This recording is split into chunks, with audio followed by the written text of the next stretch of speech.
Hi everyone, welcome to the Learnplex. आज की इस वीडियो लेक्चर में मैं आपको मज़ीद एक अकाउंटेंसी कॉन्सेप्ट के बारे में बताऊंगी, जो है द एक्रूअल कॉन्सेप्ट। इसके बारे में मैं आपको अपनी एक प्रीवियस वीडियो में बता भी चुकी हूँ, लेकिन यहाँ पे हम ज़रा डिटेल में बात करेंगे। तो अगर सिंपल वर्डिंग में देखा जाए तो बिज़नेस में हम दो तरह की रिकॉर्डिंग्स करते हैं, एक एक्सपेंसेस और दूसरा इनकम। अब इन रिकॉर्डिंग्स के लिए हम ट्रांजैक्शन भी लेते हैं। अब वो ट्रांजैक्शन भी दो तरह की होती है, या वो कैश में होती है या वो क्रेडिट में होती है।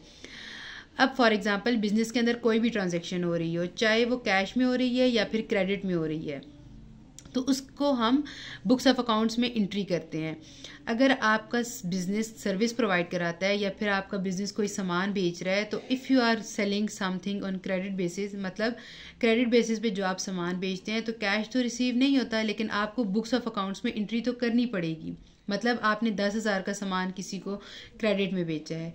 वही आप सर्विस की बात करें, अगर किसी को सर्विस प्रोवाइड कराते हैं या आपने सर्विस प्रोवाइड भी कर दी है, मतलब पैसा रिसीव नहीं हुआ लेकिन आप एंट्री तो करेंगे। इसका मतलब क्या है कि कि अगर आप क्रेडिट में कोई काम कर रहे हैं तो आपको दोनों की एंट्री बुक्स ऑफ अकाउंट्स में करनी पड़ेगी। This is called accrual concept. अब यहाँ पे देखें तो the accrual concept is based on recognition of both cash and credit transaction. मतलब एक्रूअल कॉन्सेप्ट बोथ कैश और क्रेडिट ट्रांजेक्शन पे बेस करता है।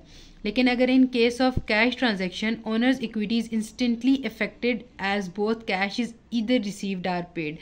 लेकिन अगर कैश ट्रांजेक्शन्स में की बात करें तो अगर कैश हम रिसीव करते हैं या पे करते हैं, इससे ऑनर की जो इक्विटी है वो इफेक्ट होती है। मतलब अगर आपने कोई सामान बेचा है और पैसे रिसीव किए हैं, तो ये इससे भी ऑनर की इक्विटी इफेक्ट होगी। और अगर आपने कोई सामान ख़रीदा है और इसके लिए कैश पे किया है, तो इससे भी ऑनर की इक्विटी इफेक्ट होगी। Next, in credit transaction however a mayor obligation towards are by the business is created when credit transaction exist. Revenue are not the same as cash received and expenses are not same as cash paid during the period. अब यहाँ ये बात हो रही है कि जो revenue है वो हमेशा सेम नहीं होता, क्योंकि जो बात कैश में होती है वो क्रेडिट में नहीं होती। आपने कैश रिसीव की, आपकी इक्विटी बढ़ गई, आपने कैश पेमेंट की, आपकी इक्विटी कम हो गई। लेकिन जब आप क्रेडिट में कोई काम करते हैं तो इक्विटी पे फ़िलहाल तो कोई इफेक्ट नहीं पड़ता, क्योंकि ना कैश रिसीव हुआ है ना कैश की पेमेंट हुई है।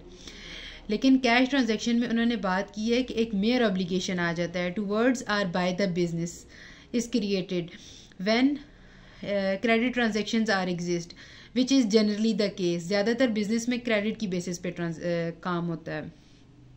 तो revenue are not same as cash receipt and expenses are not same as cash paid during the period. मतलब रेवेन्यू जो हम रिकॉर्ड करते हैं कैश बेसिस पे वो भी सेम नहीं होता और एक्सपेंसेस भी सेम नहीं होते। एक्सपेंसेस को हम तब रिकॉर्ड करते हैं जब एक्सपेंसेस इनकर हो जाते हैं, लेकिन इनकम की केस में हम इनकम को तब रिकॉर्ड करते हैं जब कैश रिसीव हो जाता है। तो ये है accrual concept. Towards accounting system based on accrual concept are called as accrual system or mercantile system of accounting. हम